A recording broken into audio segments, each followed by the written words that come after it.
En 2008, el mundo se vio sacudido por una crisis financiera que transformó economías y vidas en un instante. Con raíces profundas en el sistema bancario y prácticas de inversión arriesgadas, este colapso no solo afectó a grandes instituciones, sino que también dejó a millones de personas enfrentando la incertidumbre. ¿Cómo se llegó a este punto crítico? ¿Quiénes fueron los actores clave y cuáles fueron las decisiones que marcaron el rumbo de la economía global? Acompáñanos en este análisis exhaustivo de la crisis financiera de 2008. Si quieres profundizar en este y otros temas históricos, no olvides suscribirte a nuestro canal para estar al tanto de nuestras próximas entregas. A finales de la década de 1990 y principios de 2000, la economía estadounidense experimentó un periodo notable de crecimiento. Este auge económico estuvo impulsado por varios factores, entre ellos la expansión de la tecnología y la innovación, que llevaron a un aumento en la productividad. La burbuja de las .com, aunque finalmente estalló en 1902, dejó una huella en el mercado de valores, creando un ambiente de optimismo que continuó durante los años siguientes. Durante este tiempo, las tasas de interés se mantuvieron en niveles históricamente bajos, lo que facilitó el acceso al crédito y fomentó la inversión en bienes raíces. La política monetaria de la Reserva Federal, liderada por Alan Greenspan, buscaba estimular el crecimiento económico y mitigar el riesgo de recesiones. Esta estrategia, sin embargo, también contribuyó a la percepción de que la deuda era un medio seguro para alcanzar el éxito financiero. El mercado inmobiliario se convirtió en un símbolo de este crecimiento, con un aumento sostenido en los precios de las viviendas. Muchos estadounidenses veían la compra de una propiedad como una inversión segura y rentable. Esta mentalidad fue alimentada por la creencia de que el valor de las viviendas siempre aumentaría. A su vez, los prestamistas comenzaron a ofrecer hipotecas a personas con antecedentes crediticios cuestionables, utilizando productos financieros cada vez más complejos. Las hipotecas subprime, que se dirigían a prestatarios con crédito deficiente, se convirtieron en una práctica común. Las instituciones financieras buscaban maximizar sus ganancias a través de la venta de estos préstamos, a menudo sin una evaluación rigurosa de la capacidad de pago de los prestatarios. Además, los préstamos estaban frecuentemente estructurados con condiciones que podían llevar a un aumento abrupto de los pagos a largo plazo, lo que generaba una carga adicional para muchos prestatarios. En este contexto, la securitización de las hipotecas se desarrolló como un método para dispersar el riesgo. Los bancos agrupaban hipotecas y las vendían como valores respaldados por activos, lo que les permitía recuperar capital rápidamente y seguir prestando. Sin embargo, esta práctica también creó un sistema financiero interconectado y complejo, donde el riesgo se dispersaba entre numerosas instituciones. Mientras tanto, los reguladores financieros comenzaron a mostrar signos de complacencia. La percepción de que el mercado se autorregularía limitó la intervención gubernamental, y la falta de supervisión adecuada dejó a muchas prácticas de préstamo sin control. Este entorno de confianza en el crecimiento continuo y el acceso al crédito fácil estableció las bases para una eventual crisis, aunque en ese momento, las señales de advertencia eran ignoradas o minimizadas por muchos actores del sistema financiero. Durante la primera mitad de la década de 2000, el mercado inmobiliario de Estados Unidos experimentó un auge sin precedentes, que se convertiría en un fenómeno conocido como la burbuja inmobiliaria. Este periodo estuvo marcado por un incremento constante en los precios de las viviendas, que atrajo tanto a compradores como a inversionistas en busca de oportunidades. La combinación de tasas de interés bajas y una oferta abundante de crédito alimentó este crecimiento, creando un ambiente propicio para la especulación. El deseo de poseer una vivienda se volvió casi un objetivo nacional, y las políticas de financiamiento se adaptaron a esta aspiración. Los prestamistas comenzaron a ofrecer hipotecas de fácil acceso, algunas de las cuales no requerían ningún pago inicial. Esto permitió que un número creciente de personas, incluidas aquellas con crédito limitado, pudiera ingresar al mercado de la vivienda. La idea de que la propiedad inmobiliaria era una inversión segura se consolidó en la mentalidad colectiva, impulsando a muchos a adquirir casas a precios cada vez más altos. El aumento en la demanda de viviendas llevó a los constructores a expandir rápidamente la oferta de propiedades. Se desarrollaron nuevas comunidades residenciales, muchas de ellas diseñadas para atraer a compradores de diferentes segmentos del mercado. Las casas se construyeron a un ritmo acelerado, y la competencia entre los constructores fomentó una escalada de precios. Este fenómeno se vio acentuado por la aparición de programas de televisión y medios de comunicación que promovían la compra de viviendas como una vía rápida hacia la riqueza. A medida que los precios de las viviendas seguían aumentando, los propietarios comenzaron a refinanciar sus hipotecas para aprovechar el aumento en el valor de sus propiedades. Esto llevó a un ciclo de deuda en el que los propietarios retiraban capital de sus viviendas para financiar otros gastos, lo que a su vez alimentaba la demanda en el mercado.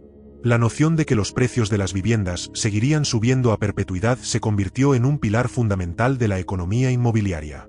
Sin embargo, detrás de este crecimiento aparente, se estaban acumulando tensiones. La calidad de los préstamos hipotecarios se deterioró, ya que los prestamistas comenzaron a otorgar créditos a prestatarios con perfiles de riesgo más altos.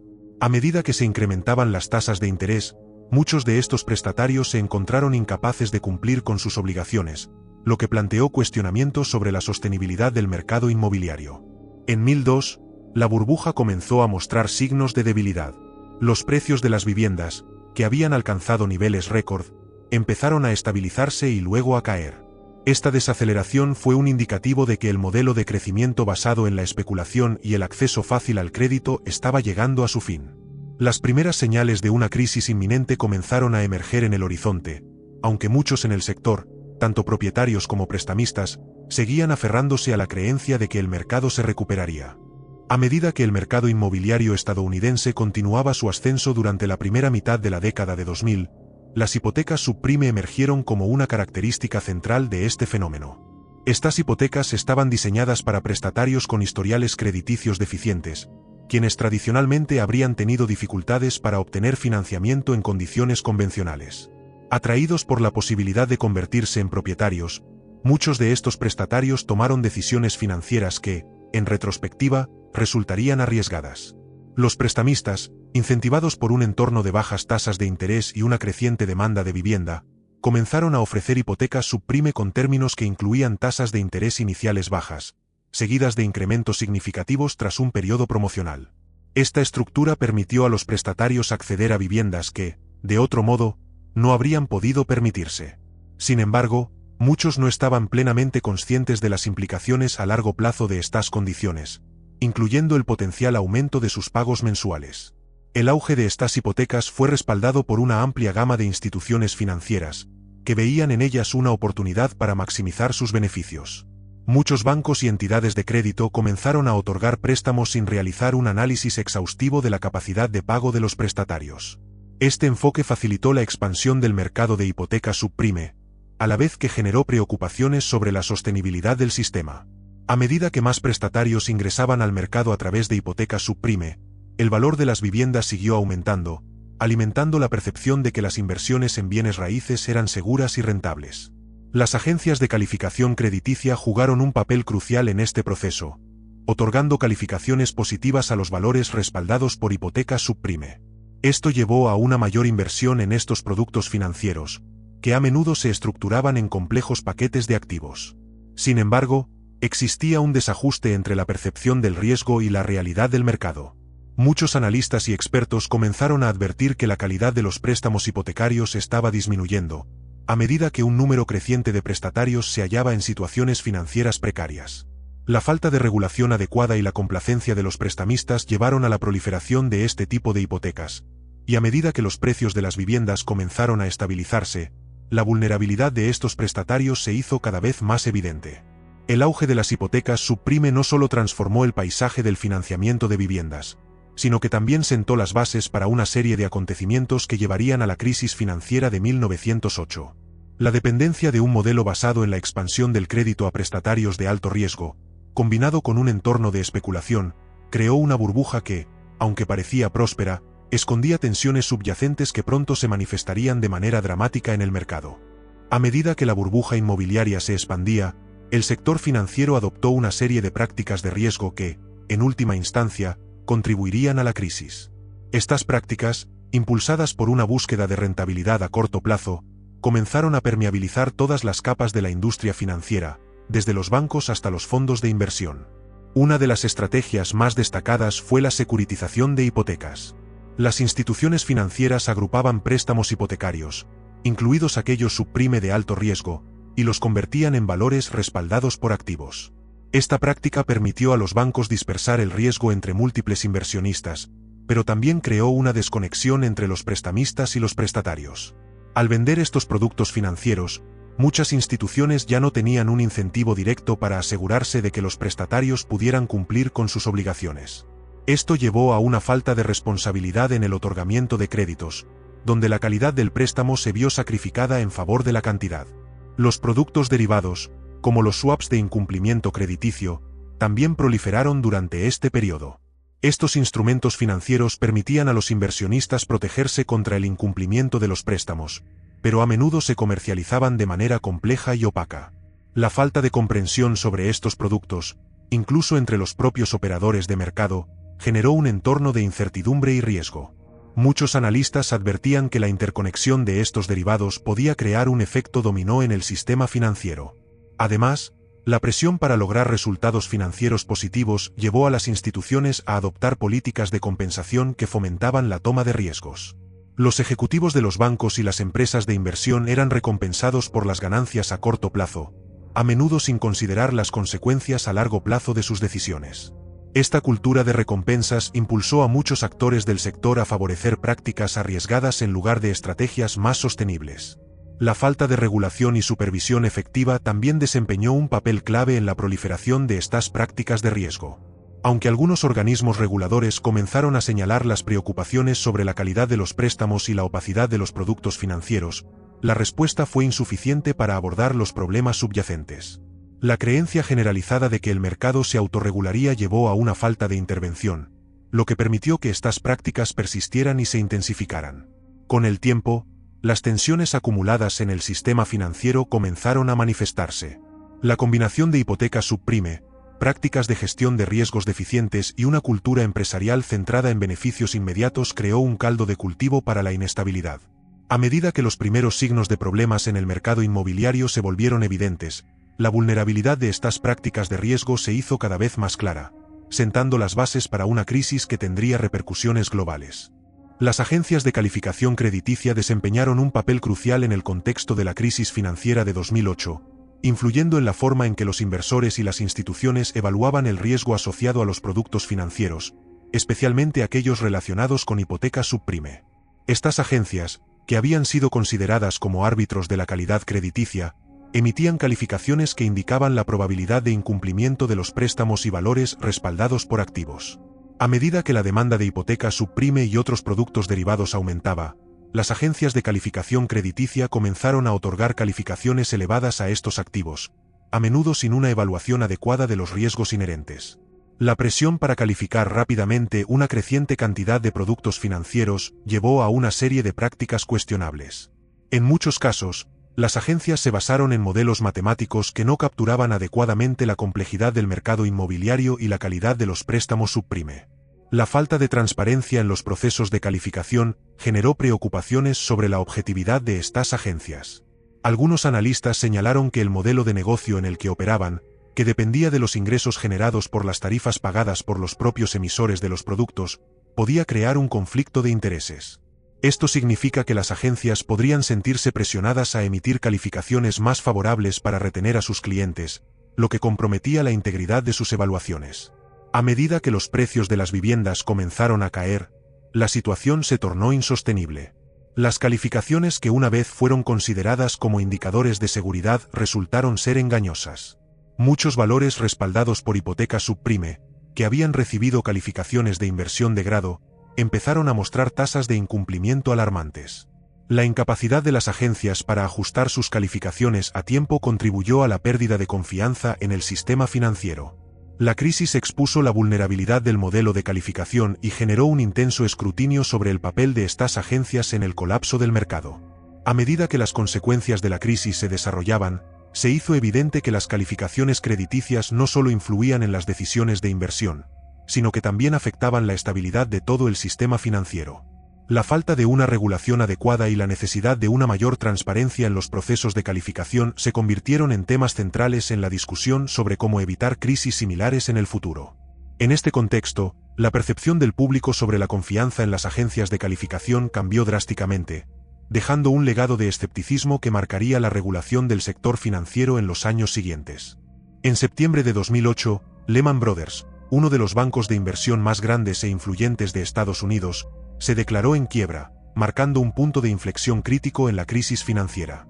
Fundada en 1837, la firma había sido un actor importante en el mercado financiero durante más de un siglo, participando en la emisión de deuda y en la inversión en activos de riesgo.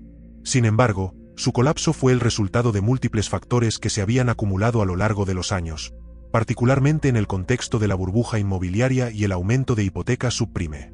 Durante los años previos a su quiebra, Lehman Brothers había incrementado significativamente su exposición a activos respaldados por hipotecas, invirtiendo en valores que se encontraban cada vez más vinculados a la creciente morosidad de los préstamos hipotecarios.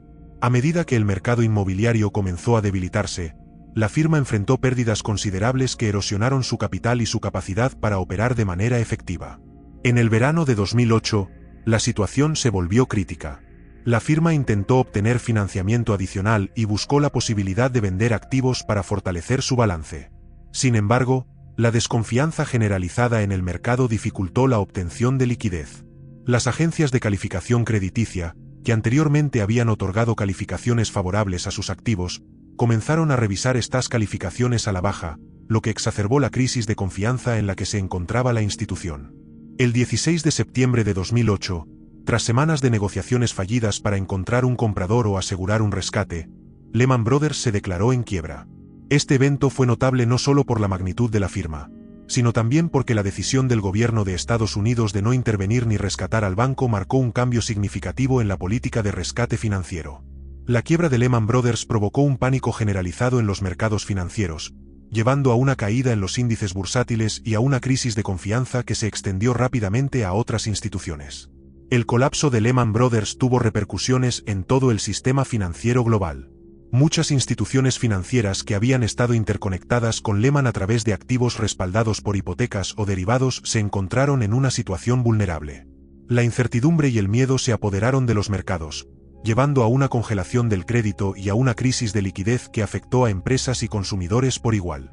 El impacto de la quiebra se sintió en todo el mundo, dando lugar a una serie de rescates y fusiones en el sector bancario.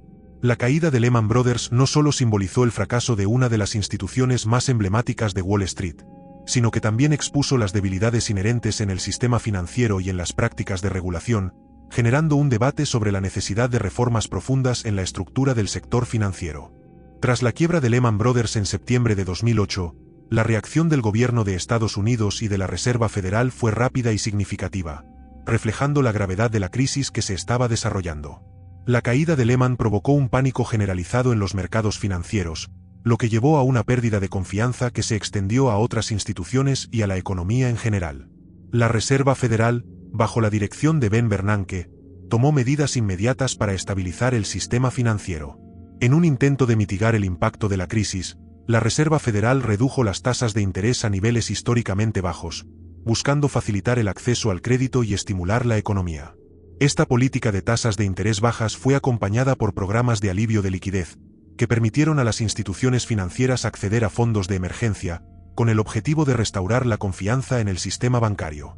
Simultáneamente, el gobierno de Estados Unidos comenzó a considerar formas más amplias de intervención. En octubre de 2008, el Congreso aprobó el Emergency Economic Stabilization Act, que estableció el programa Travel Asset Relief Program, conocido como TARP. Este programa estaba diseñado para autorizar al Departamento del Tesoro a comprar activos problemáticos y recapitalizar bancos en dificultades. La aprobación de TARP, que inicialmente contemplaba $700.000 millones, representó un esfuerzo por estabilizar el sistema financiero y evitar un colapso aún más profundo. Sin embargo, las decisiones del gobierno y de la Reserva Federal no estuvieron exentas de controversia. Muchos críticos argumentaron que las medidas adoptadas privilegiaban a las instituciones financieras en lugar de proteger a los ciudadanos comunes, quienes también sufrían las consecuencias de la crisis. Además, la falta de un rescate para Lehman Brothers fue objeto de análisis y debate, ya que algunos expertos sostenían que esta decisión había exacerbado el pánico en los mercados y había contribuido al deterioro de la confianza. A lo largo de los meses siguientes, la respuesta del gobierno y de la Reserva Federal continuó evolucionando. Se implementaron otros programas de rescate y se inyectaron más fondos en instituciones financieras, incluidas grandes entidades como AIG, que enfrentaban problemas de liquidez. La intervención del gobierno buscaba no solo estabilizar los mercados, sino también evitar un colapso completo del sistema financiero, que podría haber tenido repercusiones catastróficas en la economía real. La situación también llevó a un examen más profundo de las prácticas regulatorias y de la supervisión del sector financiero.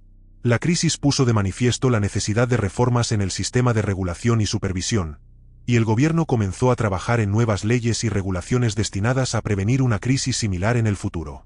A medida que la crisis se desarrollaba, quedó claro que la respuesta del gobierno y de la Reserva Federal sería fundamental para enfrentar los desafíos inmediatos y sentar las bases para la recuperación económica a largo plazo. El colapso de Lehman Brothers en septiembre de 2008 tuvo un impacto inmediato y profundo en los mercados financieros globales. La quiebra de esta importante institución no solo afectó la confianza en el sistema financiero estadounidense, sino que también desencadenó una ola de incertidumbre que se extendió rápidamente a otras economías del mundo. A medida que los mercados bursátiles comenzaron a caer, las acciones de empresas en sectores financieros y no financieros se vieron gravemente afectadas. En las semanas posteriores a la quiebra, índices bursátiles como el Dow Jones Industrial Average y el S&P 500 experimentaron caídas drásticas, reflejando el pánico de los inversionistas que buscaban refugio ante el riesgo inminente de un colapso financiero más amplio. Las instituciones financieras internacionales, que habían estado interconectadas con Lehman Brothers a través de una red de derivados y otros activos, comenzaron a enfrentar problemas de liquidez. Los bancos se mostraron reacios a prestarse dinero entre sí, lo que resultó en un congelamiento del crédito que afectó la capacidad de las empresas para financiar sus operaciones. Esta falta de liquidez se tradujo en una disminución de la actividad económica, lo que a su vez afectó el crecimiento en diversas economías a nivel global. Los mercados de bonos también se vieron afectados, con un aumento en la aversión al riesgo que llevó a muchos inversionistas a buscar activos considerados más seguros, como los bonos del Tesoro de Estados Unidos. Sin embargo, incluso los mercados de deuda se vieron sacudidos por la inestabilidad, y el costo de asegurar activos mediante swaps de incumplimiento crediticio aumentó significativamente. Esto evidenció la creciente desconfianza en la calificación de los activos respaldados por hipotecas y otros productos financieros. Las repercusiones no se limitaron a Estados Unidos. Las economías europeas, que habían estado expuestas a inversiones en activos respaldados por hipotecas subprime, comenzaron a experimentar sus propias crisis financieras. Instituciones bancarias en países como el Reino Unido, Alemania y Francia enfrentaron presiones significativas, lo que llevó a rescates gubernamentales y fusiones forzadas en algunos casos. La crisis también reveló la vulnerabilidad de los mercados emergentes. Muchos de estos países, que habían disfrutado de un periodo de crecimiento sostenido, comenzaron a experimentar una desaceleración económica a medida que los flujos de capital se reducían y la confianza de los inversionistas se evaporaba. Las monedas de varios países emergentes se devaluaron, lo que agravó aún más la inestabilidad económica global. A medida que la crisis se profundizaba, los gobiernos y bancos centrales de todo el mundo comenzaron a coordinar sus respuestas. Se implementaron políticas de estímulo fiscal y monetario en diversas naciones, buscando mitigar el impacto de la crisis y estabilizar los mercados. Sin embargo, la magnitud de la crisis financiera global resultó ser un desafío sin precedentes, cuyas consecuencias se sentirían durante muchos años en la economía mundial. A medida que la crisis financiera se intensificaba tras la quiebra de Lehman Brothers, se hizo evidente que la estabilidad del sistema financiero estadounidense dependía de la intervención gubernamental para rescatar a varios bancos y otras instituciones financieras en dificultades. La falta de confianza en el sistema bancario llevó a una crisis de liquidez, donde muchas entidades enfrentaban la imposibilidad de acceder a financiamiento a corto plazo. Uno de los primeros pasos significativos fue el rescate de AIG, el gigante de seguros, en septiembre de 2008. AIG había acumulado una exposición considerable a activos respaldados por hipotecas, y tras la caída de Lehman, se encontró en una situación crítica.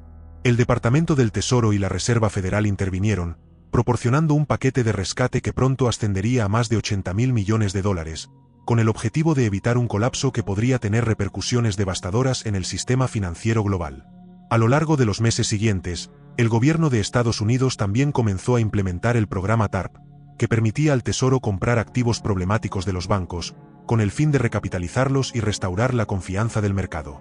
Este programa, que inicialmente se había aprobado por $700.000 millones, se utilizó para inyectar capital en instituciones como Bank of America, Citigroup y Wells Fargo. A través de estas inyecciones de capital, el gobierno buscaba estabilizar los bancos y permitirles continuar operando y otorgando crédito. Además de TARP, la Reserva Federal lanzó una serie de programas de alivio de liquidez que incluían la creación de facilidades de crédito para respaldar a bancos y otras instituciones. Estos programas estaban destinados a asegurar que el sistema financiero pudiera seguir funcionando, permitiendo que las entidades obtuvieran financiamiento en un ambiente donde la incertidumbre predominaba. Se implementaron mecanismos como el Term Auction Facility y el Commercial Paper Funding Facility, que proporcionaron liquidez a corto plazo a los bancos y empresas. Sin embargo, los rescates no fueron exentos de controversia. Muchos críticos argumentaron que el uso de fondos públicos para salvar a instituciones privadas planteaba preocupaciones éticas y económicas. Se cuestionó si los rescates favorecían a los mismos bancos que habían adoptado prácticas arriesgadas y si era justo que el contribuyente asumiera el costo de las decisiones empresariales fallidas. Esta percepción de que los bancos demasiado grandes para fracasar eran rescatados generó descontento público y un debate sobre la necesidad de una mayor regulación en el sector financiero. A medida que se estabilizaban los bancos, se iniciaron procesos de reestructuración en varias instituciones. Los ejecutivos fueron reemplazados y se implementaron nuevas estrategias de gestión de riesgos para evitar que se repitieran las fallas del pasado. Las lecciones aprendidas durante la crisis llevaron a un examen más profundo de la regulación financiera, con el objetivo de reformar un sistema que había demostrado ser vulnerable. El rescate y reestructuración de los bancos marcó un hito en la respuesta del gobierno ante la crisis financiera, sentando las bases para el debate sobre la regulación y el futuro del sistema financiero en Estados Unidos y más allá. La crisis financiera de 2008 generó una serie de reacciones políticas y sociales en Estados Unidos que reflejaron la preocupación y la frustración de los ciudadanos ante la situación económica. A medida que los efectos de la crisis se intensificaban, se hizo evidente que la percepción pública sobre el sistema financiero y el gobierno había cambiado drásticamente. La aprobación del programa TARP, que requería el uso de fondos públicos para rescatar instituciones financieras, provocó un fuerte debate en el Congreso. Muchos legisladores expresaron su inquietud sobre la justicia de utilizar dinero del contribuyente para salvar a bancos y empresas que habían tomado riesgos excesivos. Esta discusión llevó a una polarización entre aquellos que argumentaban que el rescate era necesario para evitar un colapso económico aún mayor, y quienes sostenían que era inaceptable socorrer a entidades que habían contribuido a la crisis. En la esfera pública, surgieron movimientos de protesta que expresaban el descontento generalizado hacia las élites financieras y gubernamentales. El movimiento Occupy Wall Street, que comenzó en 1211, se convirtió en un símbolo de la frustración de los ciudadanos frente a la desigualdad económica y el poder desmedido de las instituciones financieras. Los manifestantes denunciaron lo que consideraban un sistema corrupto que favorecía a los ricos a expensas de la clase media y de los más vulnerables. A nivel político, la crisis también influyó en las elecciones presidenciales de 2008, donde el candidato demócrata Barack Obama capitalizó el descontento popular al prometer un cambio en la forma en que se manejaba la economía. Su administración, al asumir en enero de 2009, se enfrentó a la difícil tarea de estabilizar la economía y restaurar la confianza del público en las instituciones financieras. Las políticas de estímulo fiscal y los esfuerzos por reformar el sistema financiero se convirtieron en pilares de su agenda. La respuesta política a la crisis incluyó la implementación de la Ley Dodd-Frank en 1211, que buscaba aumentar la regulación sobre el sistema financiero y prevenir futuras crisis. Esta legislación introdujo medidas como la creación de la Oficina de Protección Financiera del Consumidor y estableció mayores requisitos de capital para los bancos. Sin embargo, la ley también generó críticas, con algunos argumentando que la regulación excesiva podría sofocar la innovación y el crecimiento económico. A medida que avanzaba la recuperación económica, las reacciones sociales continuaron evolucionando. La crisis había evidenciado la fragilidad del sistema y había generado un debate más amplio sobre la responsabilidad corporativa, la regulación financiera y la equidad económica. La desconfianza en las instituciones financieras y en el gobierno persistió, lo que llevó a un examen más profundo de las dinámicas de poder en la economía estadounidense y su impacto en la vida cotidiana de los ciudadanos. Las consecuencias de la crisis y las reacciones a ella sentaron las bases para un cambio en la narrativa política y social en los años venideros, reflejando una búsqueda de mayor responsabilidad y justicia en el sistema económico. La crisis financiera de 2008 tuvo un impacto significativo en la economía europea, que ya se encontraba en un estado de vulnerabilidad debido a la interconexión de los mercados financieros y a la creciente exposición a activos respaldados por hipotecas subprime. A medida que se desataba la crisis en Estados Unidos, las instituciones financieras europeas comenzaron a sentir las repercusiones, lo que llevó a una serie de crisis bancarias y a una desaceleración económica en varios países de la región. Los bancos europeos, muchos de los cuales habían invertido en productos financieros complejos y activos de riesgo, se vieron afectados por la caída de Lehman Brothers y la crisis de liquidez que siguió. Instituciones como el banco belga Fortis y el banco irlandés Anglo-Irish Bank enfrentaron serias dificultades, lo que llevó a intervenciones gubernamentales y rescates para estabilizar el sistema financiero. La creciente desconfianza entre los bancos llevó a una restricción del crédito, lo que afectó la capacidad de empresas y consumidores para acceder a financiamiento. A medida que la crisis se profundizaba, las economías de varios países europeos comenzaron a desacelerarse. Las naciones periféricas de la eurozona, como Grecia, Irlanda, Portugal y España, se encontraron particularmente afectadas. En Grecia, la crisis de deuda soberana se convirtió en un punto crítico, ya que el país enfrentaba un déficit fiscal creciente y un alto nivel de deuda pública. La incapacidad para financiarse a través de los mercados llevó a la implementación de medidas de austeridad y a la búsqueda de rescates internacionales. La respuesta de la Unión Europea y del Fondo Monetario Internacional fue la creación de programas de rescate para ayudar a los países en apuros. Estos programas a menudo venían acompañados de condiciones estrictas, que requerían la implementación de reformas económicas y la reducción del gasto público. Sin embargo, estas medidas generaron un intenso debate y descontento social, ya que muchos ciudadanos en los países afectados se manifestaron contra las políticas de austeridad, que consideraban perjudiciales para el crecimiento y el bienestar social. En el contexto más amplio de la eurozona, la crisis también reveló debilidades en la estructura de la unión monetaria. Las diferencias económicas entre los países miembros se hicieron más evidentes, lo que llevó a cuestionamientos sobre la viabilidad del euro y la necesidad de una mayor integración fiscal y económica. Las tensiones entre los países del norte, que eran en gran parte acreedores, y los del sur, que enfrentaban dificultades económicas, se intensificaron, creando fricciones políticas en la región. La crisis financiera y sus consecuencias en Europa llevaron a una reevaluación de las políticas económicas y financieras. Se implementaron reformas destinadas a mejorar la supervisión y regulación del sistema bancario, así como a fortalecer la gobernanza económica en la eurozona. A pesar de estas iniciativas, los efectos de la crisis se sintieron durante muchos años, y la recuperación fue desigual entre los diferentes países, dejando una huella duradera en la economía europea y en la percepción de la efectividad de la cooperación europea en tiempos de crisis. La crisis financiera de 2008 no solo tuvo consecuencias en las economías desarrolladas, sino que también impactó gravemente a los países en desarrollo, que ya enfrentaban desafíos económicos y sociales significativos. A medida que la turbulencia se desataba en los mercados financieros globales, estos países experimentaron una serie de efectos adversos que complicaron sus esfuerzos de desarrollo. Una de las primeras consecuencias fue la disminución de los flujos de inversión extranjera directa. A medida que los inversionistas se volvían más cautelosos y revaluaban sus riesgos, muchos retiraron sus inversiones de mercados emergentes, buscando refugio en activos considerados más seguros. Esta fuga de capitales afectó la capacidad de los países en desarrollo para financiar proyectos de infraestructura y desarrollo, lo que a su vez obstaculizó su crecimiento económico. Además, la crisis provocó una caída en los precios de las materias primas, que son cruciales para muchas economías en desarrollo que dependen de la exportación de productos como petróleo, minerales y productos agrícolas. La disminución de los precios de las materias primas afectó gravemente los ingresos de estos países, lo que generó déficits fiscales y una presión adicional sobre sus economías. Por ejemplo, naciones como Angola y Nigeria, que dependen en gran medida de la exportación de petróleo, enfrentaron desafíos significativos debido a la caída de los precios del crudo. El acceso a financiamiento también se volvió más difícil para los países en desarrollo.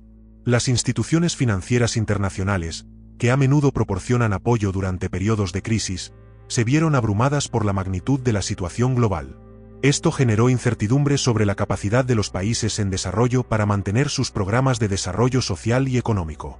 En este contexto, el riesgo de impago de la deuda pública aumentó, lo que llevó a algunos países a reestructurar sus deudas o a buscar asistencia financiera de organismos internacionales.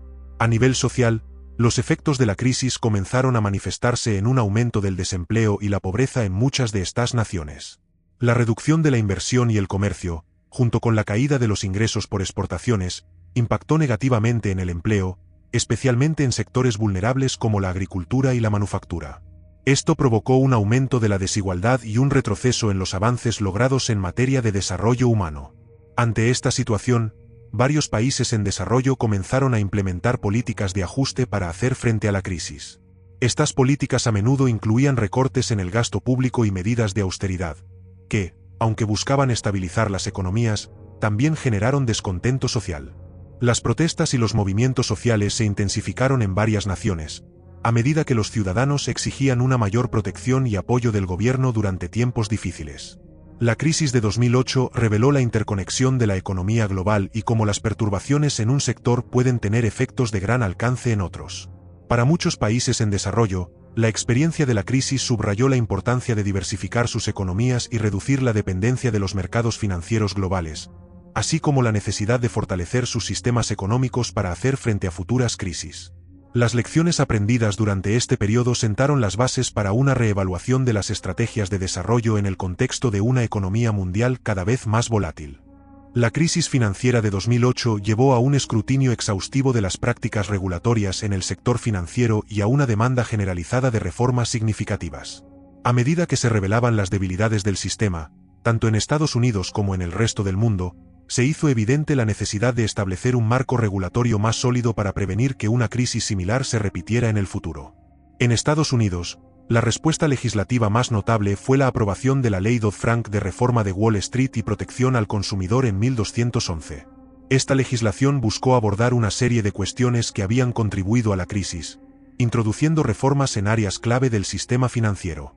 Entre las medidas más destacadas se encontraba la creación de la Oficina de Protección Financiera del Consumidor, encargada de supervisar y regular productos financieros para garantizar que fueran justos y transparentes para los consumidores.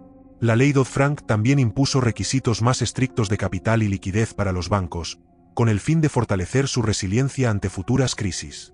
Se establecieron pruebas de estrés regulares que obligaban a las instituciones financieras a demostrar su capacidad para soportar condiciones económicas adversas. Además, se implementaron regulaciones que limitaban la capacidad de los bancos para involucrarse en actividades de inversión especulativa, un intento de evitar que las entidades financieras asumieran riesgos excesivos con el capital de los depositantes. A nivel internacional, se llevaron a cabo esfuerzos coordinados para mejorar la regulación y supervisión del sistema financiero global. En 2009, los líderes del G20 se comprometieron a fortalecer la regulación bancaria y a aumentar la transparencia en los mercados financieros. Como resultado, se desarrollaron nuevas pautas a través del Comité de Basilea sobre Supervisión Bancaria, que introdujo el marco Basel III. Este nuevo conjunto de normas buscó mejorar la calidad del capital en el sector bancario y aumentar la capacidad de los bancos para absorber pérdidas. Sin embargo, la implementación de estas reformas no estuvo exenta de desafíos. Algunos críticos argumentaron que la regulación excesiva podría obstaculizar la innovación y el crecimiento económico, lo que generó un debate sobre el equilibrio entre regulación y eficiencia del mercado. A medida que las instituciones financieras se adaptaban a las nuevas normas, surgieron preocupaciones sobre su impacto en la disponibilidad de crédito y en la capacidad de los bancos para apoyar el crecimiento económico. Además, la crisis también subrayó la importancia de la cooperación internacional en la regulación financiera. La interconexión de los mercados globales significaba que las reformas en un país debían ser complementadas por esfuerzos en otras naciones para ser efectivas. Esto llevó a un mayor diálogo sobre la necesidad de estándares globales y la coordinación entre reguladores de diferentes jurisdicciones. El enfoque renovado hacia la regulación financiera posterior a la crisis buscaba no solo prevenir futuros colapsos, sino también restaurar la confianza del público en el sistema financiero. A medida que las reformas se implementaban, se hizo evidente que la tarea de equilibrar la estabilidad financiera con el crecimiento económico seguiría siendo un desafío constante en un entorno económico global cambiante. Las lecciones aprendidas de la crisis de 2008 se convirtieron en un marco de referencia para la evolución de la regulación financiera en los años posteriores. La crisis financiera de 2008 dejó un legado de lecciones que aún son objeto de análisis y debate en la actualidad.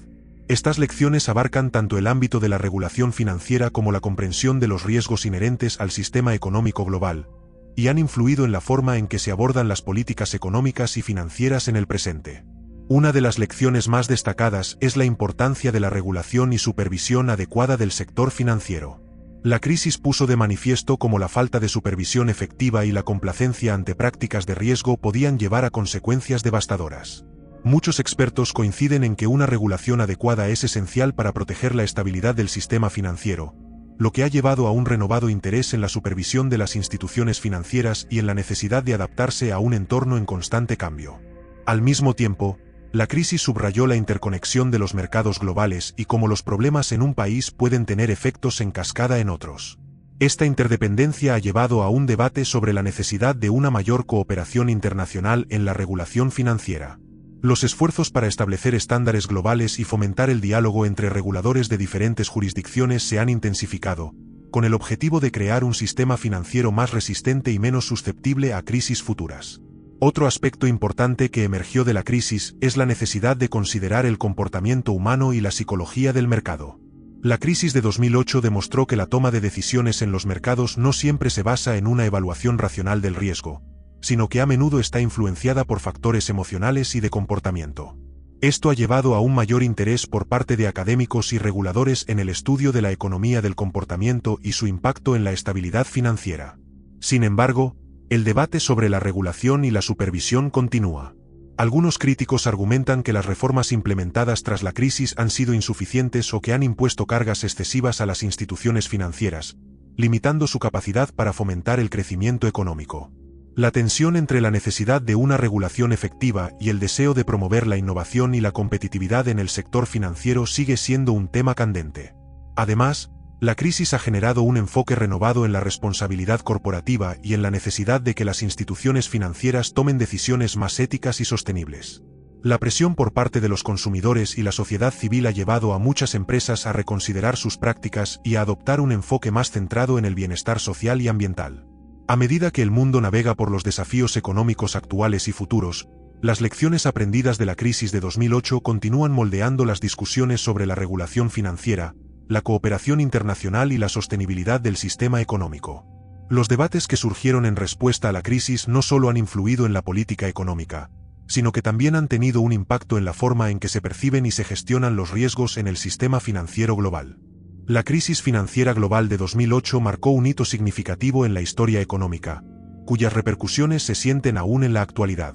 Este evento no solo expuso las vulnerabilidades inherentes al sistema financiero, sino que también puso de relieve la interconexión de una economía global que, en muchos aspectos, sigue siendo frágil. A medida que los gobiernos y las instituciones financieras han implementado reformas para prevenir futuras crisis, persisten preguntas sobre la eficacia de estas medidas y su capacidad para adaptarse a un entorno económico en constante cambio. La tensión entre la regulación y la innovación sigue siendo un desafío que requiere atención continua. Hoy, más que nunca, es fundamental reflexionar sobre los valores que guían nuestras decisiones económicas y las responsabilidades que cada actor, desde los individuos hasta las grandes corporaciones, tiene en la construcción de un sistema más ético y sostenible. ¿Estamos realmente preparados para enfrentar las próximas crisis que puedan surgir? ¿Qué lecciones hemos aprendido y cuáles aún nos quedan por descubrir? El camino hacia la estabilidad económica es complejo y lleno de incertidumbres, y aunque los ecos de la crisis de 2008 resuenan todavía, la búsqueda de respuestas y soluciones continúa. En este contexto, la historia de la crisis financiera global de 2008 se convierte en un recordatorio de la fragilidad del sistema y de la imperiosa necesidad de una reflexión constante sobre cómo prevenir que se repita. Así, la narrativa de la crisis permanece abierta, invitando a todos a participar en la conversación sobre el futuro de nuestra economía global.